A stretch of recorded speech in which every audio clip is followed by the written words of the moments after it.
C'est le plus souvent depuis le projet que l'on importe les données. Celles-ci peuvent être de différentes natures.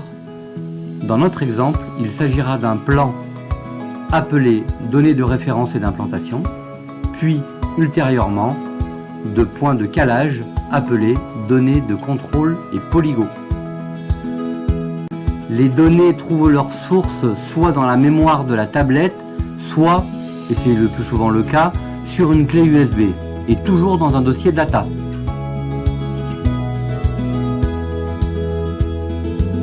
Une fois le fichier sélectionné, vous devrez choisir l'option concernant les altitudes, exploser les blocs et nettoyer le DXF.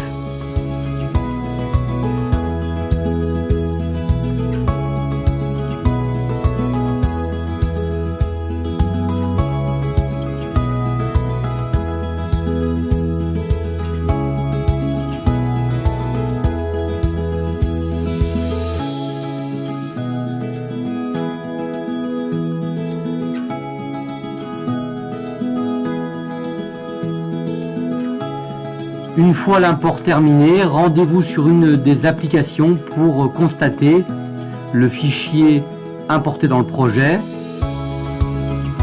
Vous pourrez également utiliser l'icône de navigation 3D si les altitudes ont été importées.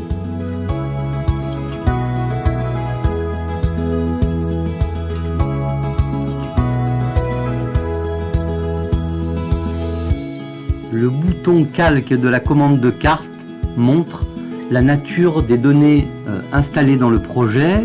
Dans notre exemple, il s'agit d'un fichier DXF ou DWG qui correspond au plan.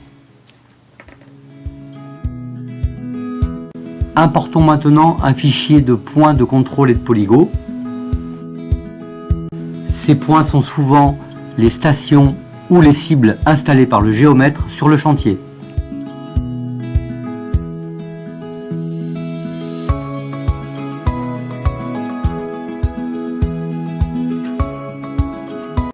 Il s'agit dans notre exemple d'un fichier texte pour lequel il vous faudra ranger les colonnes dans le bon ordre, sélectionner le bon séparateur de champs, observer l'aperçu, puis valider.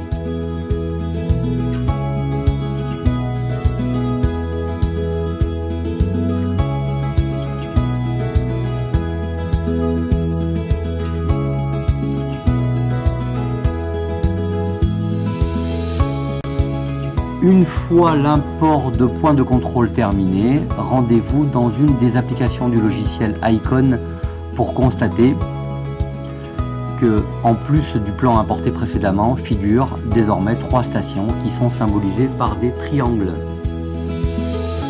Le bouton calque de la commande de carte vous permet d'afficher la nature des données importées dans votre projet. Dans notre cas, il s'agit d'un fichier de points de contrôle et polygons et d'un plan au format DXF ou DWG. Les boutons On/Off permettent d'activer ou de désactiver les différents fichiers présents dans votre projet.